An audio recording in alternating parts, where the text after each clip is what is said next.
लोगोफोर नै जोंहा दिनैसो आवाथि सावनो नागिरदों बोसोर गोदाननि।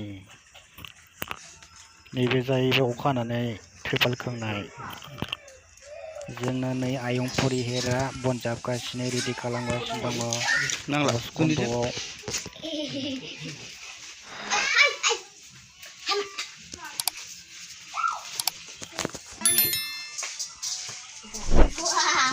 हाब्ला हुब्लानिखौ सौखांबाय फार्स्टनो दहायनो सौखांदों हाब्ला हुब्लानि जाला लोंला खालायदों बिनिखौ।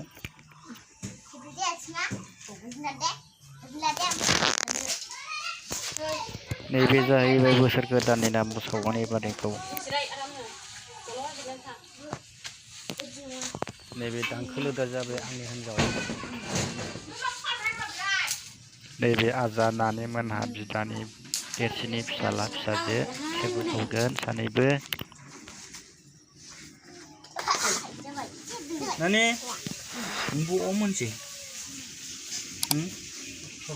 मोनसे नोंबो मोनदे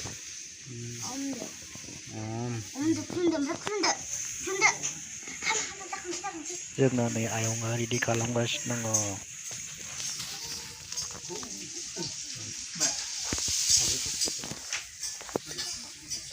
दा नै जाजोब्बाय गासिबो जरायनांसिगौल'।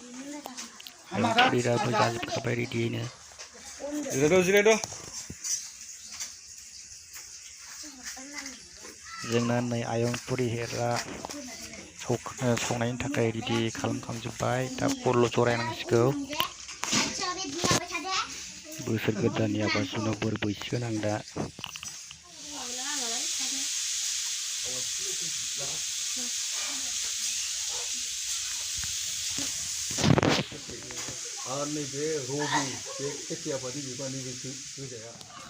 जिरायबाय जों दा आवाथि सावनो थाखाय गासिबो रेडिनो। जोंना आयं परिहेरा गोद खराबावनो फरायखायो हास्लाबखाया बुंनोनो। आंथ' बुङाखैनो सिरिसो थाबाय थादों। आं बुंस्लाबनो हाया आयं परिहेरजों।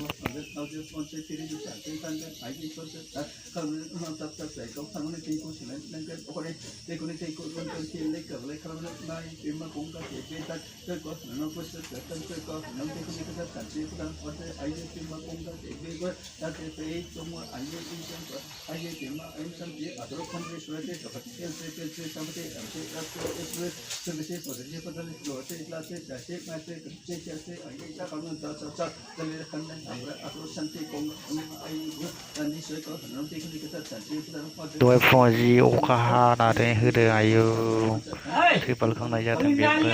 त्रिपाल खोंखांनायनि उनावसो आधा घन्टासो थानानै सान्दुं दुंबाय।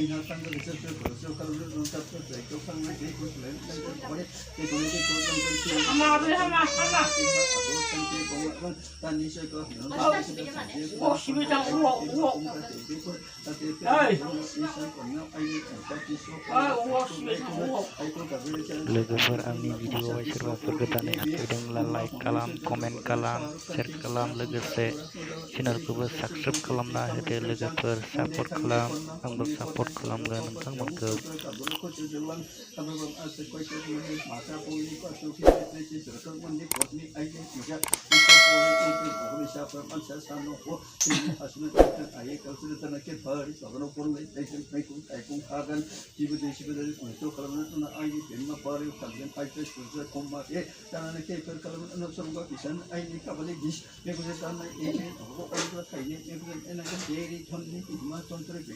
लोगोफोर भिडिअखौ बांद्राय गोबाव खालामासै, ससेयावनो फोजोबनाय जाबाय।